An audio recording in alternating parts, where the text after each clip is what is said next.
Hey guys, it's Dave, and if for some reason you're a regular to this channel, you have seen me show my DIY mix about 50 or 60 times. I try to remember to mention that it's roughly 1/3 each of Coco Coir, Cocoa Chips, and number 3 Perlite. I'm a reformed ingredient addict. I put everything under the sun into the mix, like many people used to or maybe still do.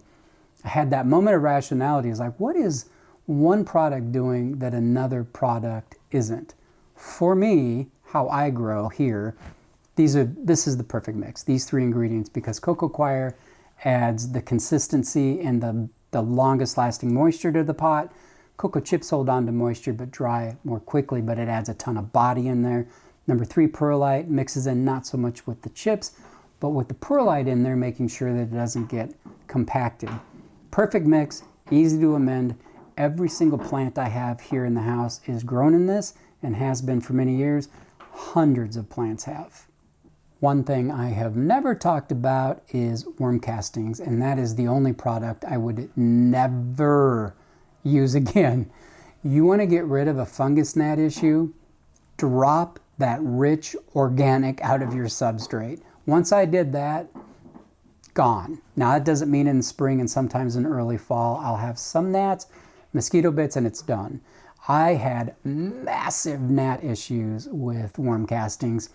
Given the negligible, in my view, negligible benefits of worm castings in the long run, not worth it to me. This is the CalMag I use, and these products, if you want to know what I use, are in my Amazon storefront. I am going to soak a new cocoa chip. I've got a big 10-pound bale of it. Basically, this will make about 18 dry gallons. A friend recommended this to me. This may be way too much for most people. The Coco Coir I buy comes in one of these bricks. I'm very dedicated to this brand. And the cocoa chip brick I usually use is also in a more manageable size like this. But I'm going to give this one a whirl. And I like to make up a ton before winter so I don't have to deal with this in the cold basement. If you're unfamiliar with buffering and why we do it, you aren't alone. And I certainly never used to do it. I'd never even heard of it until I started seeing yellow spots on props and young plants in my grow tent. I did a little Google search like one does, and it looked like I had a CalMag deficiency, so I started using it, and it did not improve the situation. What it did do was prolong my root mealy infestation so that everything could get root mealies and decimate my collection of young plants.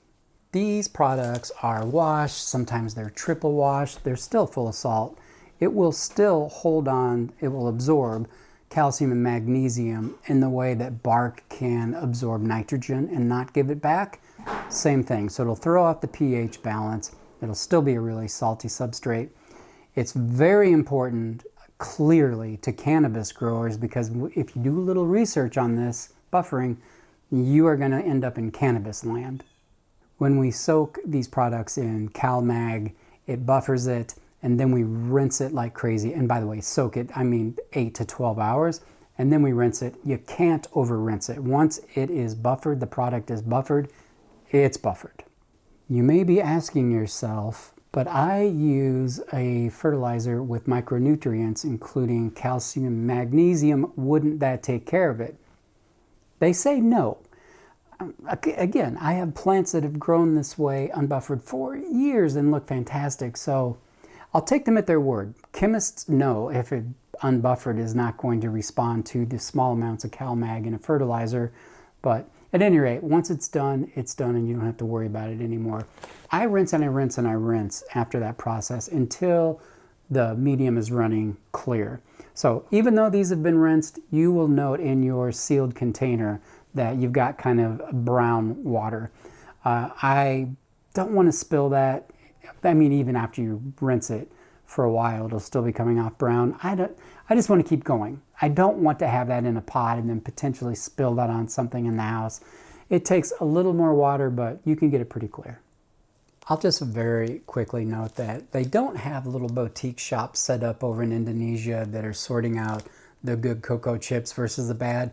perhaps some companies pay a little bit of a premium to get some better product. Really cheap stuff, and they're all really cheap, can be really, really fibrous. That can happen to any brand though. Even my favorite brand that I use all the time.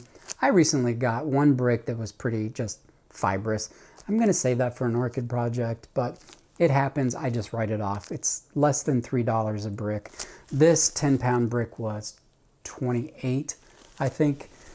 So I use the 3 cheapest products in the world. So for all the people who tell me about Lechuza, Pond, and you know, no, too expensive and standing water in this house would be a terrible idea. So for how I grow, this is it. I'm curious to see if this particular product has even less fiber than the one I usually use. We'll see. Again, 18 gallons, that's a lot of chips for most people. For me, it'll be good.